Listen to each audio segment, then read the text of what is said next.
For 4 to 6 weeks, I was doing what needed to be done for her, for the house, for the dogs, for everything.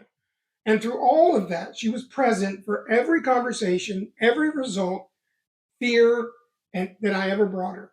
Literally, you went from being the person I was taking care of to being the person driving me to surgery within weeks of each other.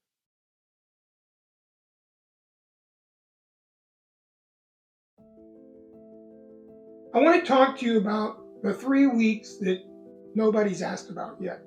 The 3 weeks before I got the call, when I was already someone's caregiver, and what that happened when those roles flipped overnight. This is something that happened before the diagnosis, before the biopsy, before the phone call in January. It changed everything. You see, 3 weeks before I got that call, Sue shattered her shoulder. Not a minor injury, not something you just put some ice or rub some dirt on or sleep it off. A comminuted fracture of the humeral bone, which means that it didn't just break, but it broke into pieces. For the first 4 to 6 weeks after that accident, I was the caregiver. And then in January came and the phone rang. And the person I had been caring for became the person who had to care for me. This is that story, and I want to tell you today. And I want Sue to tell most of it for herself. This is my wife. This is the woman that I've been talking about since the first video. And today, for the first time, she gets to speak for herself.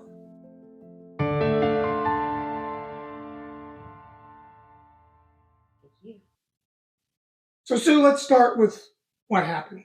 Can you tell them what the accident was like in your own words? Well, I was walking our two dogs, or I have three dogs, but two dogs I was walking around the corner that I do every day. And for whatever reason, one of the crazy dogs, it's kind of, another dog came in a fence and it spooked him. So his reaction is to run up to the dog.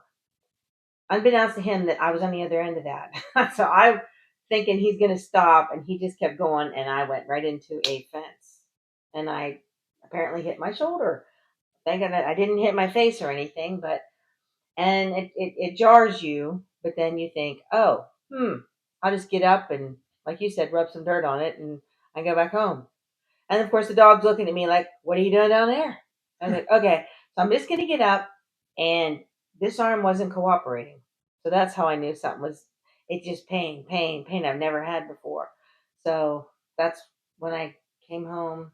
Dogs were coming with me at that point, and I came in and I said, "Honey," and you said, "Yeah," I was thinking that one of the dogs got loose. No, they were happy to be with me, but we had to go to. I said, "We need to go to the emergency room." So, what was going through your mind in that moment, right after it happened? Well, it's a pain I never had before. I didn't. It just it throbbed, it ached, but you couldn't describe it. So you don't know at that point. Just everything hurts. You don't know if it's a muscle thing, it's an arm thing, but your body's like tense too. So I just knew it didn't feel right to me. So that's why I came home and said, "Honey, I'm home." So So, what Sue is describing is a comminuted fracture of the humeral bone, and that means that the bone is fractured in multiple pieces, actually 6 pieces to be exact. Now, thankfully, they were all intact. The treatment was 8 weeks of a sling stabilization. No surgery immediately, though we've been told that the reverse shoulder replacement may still be in her future. But here's what that injury meant in a practical terms for those first 4 weeks. Sue couldn't drive, she couldn't use her arms, she couldn't do things that she would normally do every single day without thinking about it. So I took over. For 4 to 6 weeks, I was doing what needed to be done for her, for the house, for the dogs, for everything.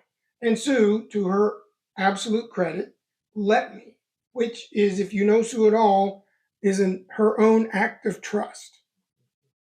So, how did that feel? I mean, having to let me take care of you.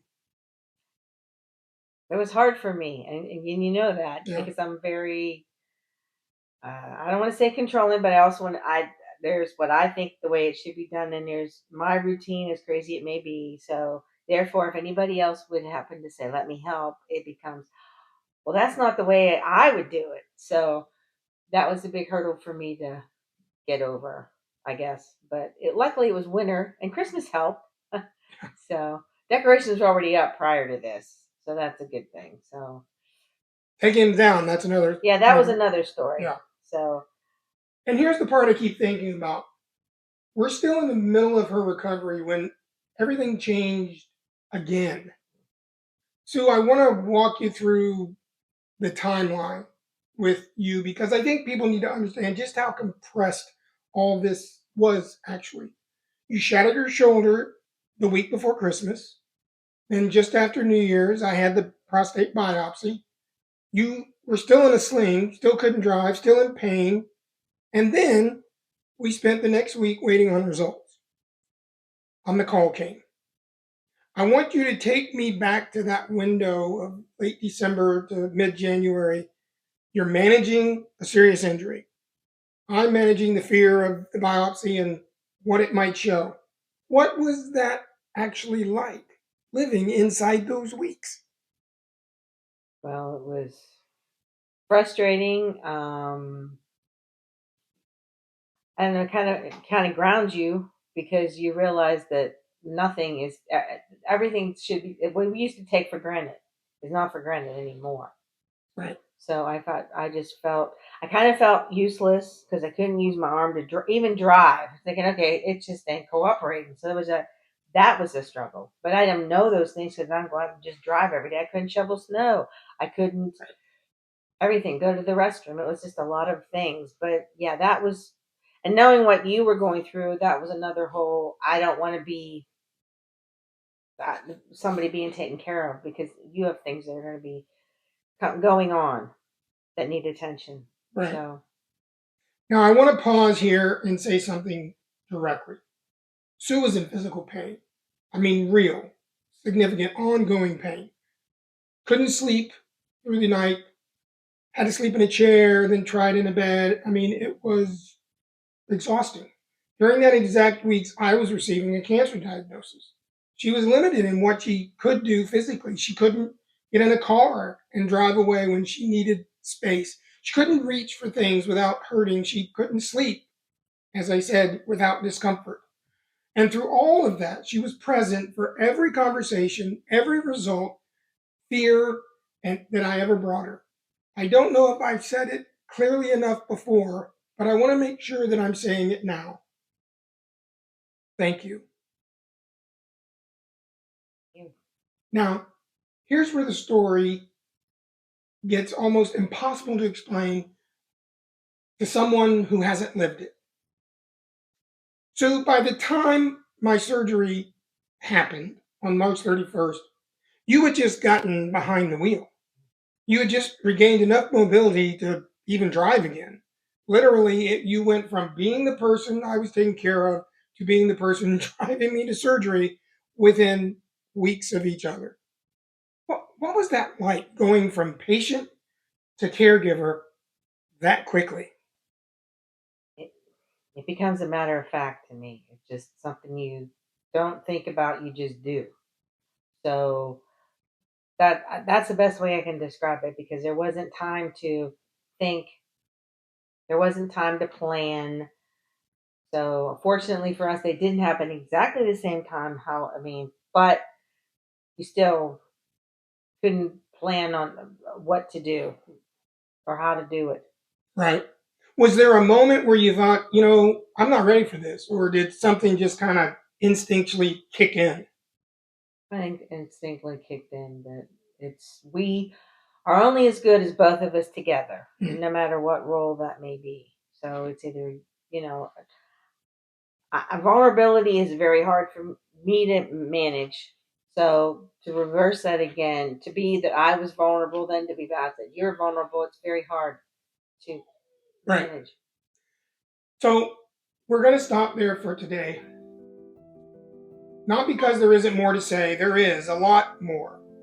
And on the next video, Sue is going to tell you what those weeks actually looked like when she was managing her own recovery and mine at basically the same time. What surgery day felt like from the waiting room and what she needed that nobody ever thought to ask. If this hit home with you, share it. There is someone in your life who needs to see this. And leave a comment below, kind of tell us what you're carrying right now. Sue will be reading every one. Subscribe so you don't miss part 2. And Sue, I want to say thank you again for sharing. My name is Mike Jones. This is Sue.